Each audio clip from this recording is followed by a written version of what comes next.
What's up, guys? It's the RedhawkDirector, and welcome to Monstercat Retroactive Reviews bonus.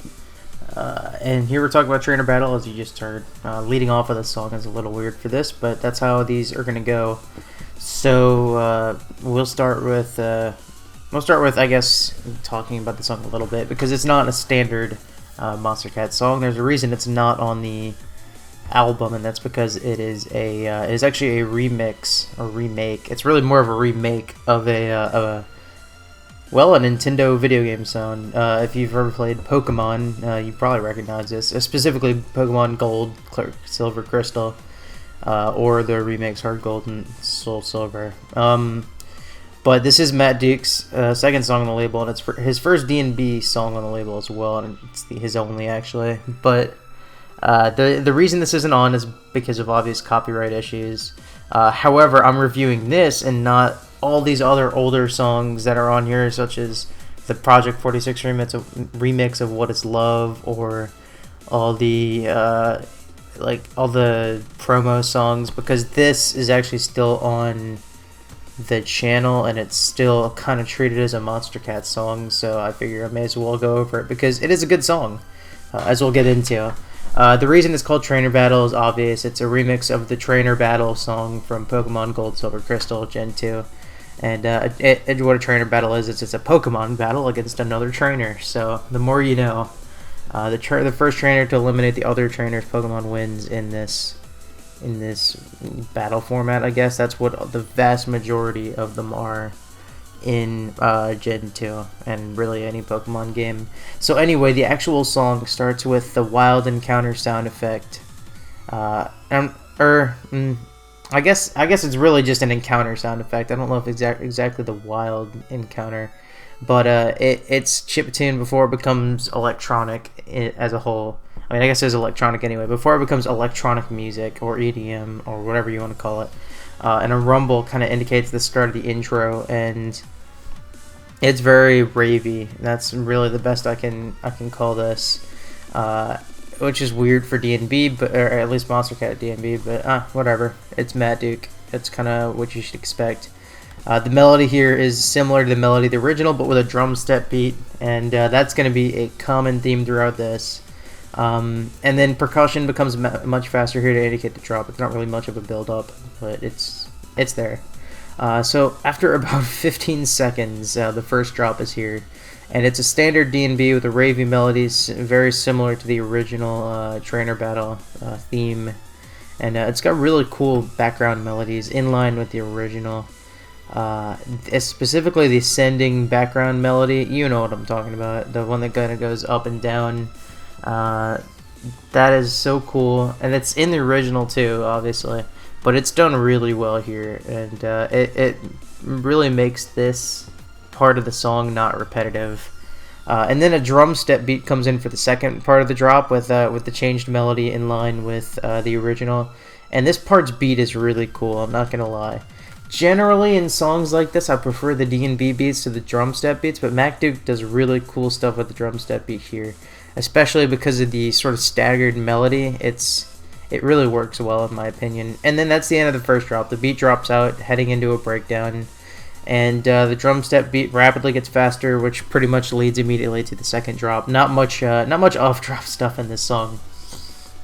And so a frantic melody backed by D&B beat starts off the drop, and soon after a new melody comes in, and this is my favorite part of the song just because it's my favorite part of the original. I love this part of the melody. It's very frantic sounding, and I really like it. It's very dramatic, I guess is the best way I can put it. And then it goes to the original melody from the first part of the first drop, and that's kind of how the rest of this drop is. And it's pretty much the exact same as the beginning to the last drop, which is, it's kind of cool to bookend the track, but at the same time, I really don't think it was necessary to play it for this long without really changing it up very much. It's still not bad, and I still enjoy it, but it's not the best part of the song by any means. It's probably the worst part of the song, actually. And then a rapid percussion ends the drop, and the outro is just a victory theme from the game. So this song could have been bad. It really could have been There's a lot of different ways Matduke could have screwed this one up, but he didn't. He did a good job of staying very true to the original song, in true remake fashion. And he wasn't over reliant on chiptune. In fact, the only chiptune he really used was in the intro and the outro, which it makes sense because it's not even really part of the trainer battle theme. It's two other themes that work well with the Pokemon storyline here, I guess. And that is amazing. Now I like chiptune used well. Nitrophon's one of my favorite artists on the label, so how could I not? But the fact that Matduke was able to remake this so well without chiptune really speaks to how talented of an artist he was. He does cool things with the melody change-ups like that existed in the original, like changing the beat, changing instruments, changing the sort of feel to them, and the original song, it doesn't hurt. It's one of my favorite themes in Pokemon. When I think of the really iconic themes in Pokemon, at least in the first two gens, because those are the only ones I've really played more than a gym or two, it'd probably be this. It would be the Elite Four in the original, and then it would be Goldenrod City. So obviously that helps. And then I can't really pick out a bad part of this song, and it's a good length, which is just kind of speaks to Matduke being good at producing, rather than being like extremely creative, like some of the other stuff I've liked. The good length. I say good length because normally I don't like songs that are this short, but in this it works well because it's about how long the original was. So really, there's nothing amazing about this song. And while it is creative to remake this, it's still nothing Matduke came up with by himself other than how to do it, if that makes any sense.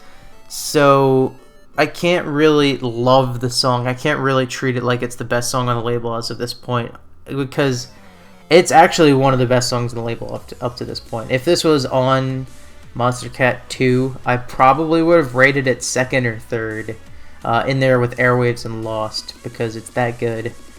And I guess that means you guys know my rating. It's a 7 out of 10. But it's a really good song that doesn't really do anything more than it has to, and it's just a really cool remake, in my opinion. So, 7 out of 10 for me.